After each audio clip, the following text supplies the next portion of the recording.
Hey everyone, it's Monday, January 11th. Today you need to finish up your outlines and submit them on Schoology. Once you are finished with that, then you can start working on a visual for your presentation.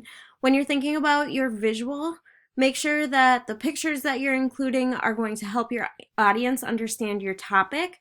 You cannot add any extra words to your visual, mostly because when we do that, then we end up staring just at the visual instead of making eye contact with our audience.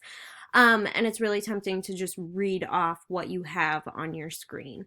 So don't add any extra words. It should just be there to help us understand what you're talking about and give us a visual idea of who your person is or what they did or the actions that they took or the implications that they made. You can have as many pictures as you want. If I were you, the easiest thing to do is probably just make a Google slide.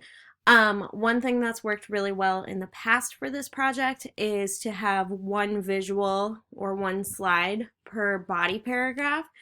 It'll help you keep on track, and then having multiple slides kind of forces you to actually address your visual aid, because remember, your visual aid shouldn't just be there like sitting there with you. You should actually make reference to it, gesture to it, like use it in a way that's going to help you present your information and explain your person and what they did and their implications to your audience. So today, work on your outline, get that finished. Also, get your visual aid ready to go. You don't have to submit your visual anywhere, but you need to make sure that you remember what you named it so that you're able to use it when you present in a couple weeks. So make sure that you know where that is.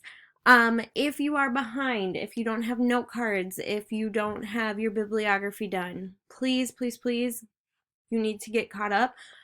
Let me know what questions you have so that I can help you out so that we can get you where you need to be.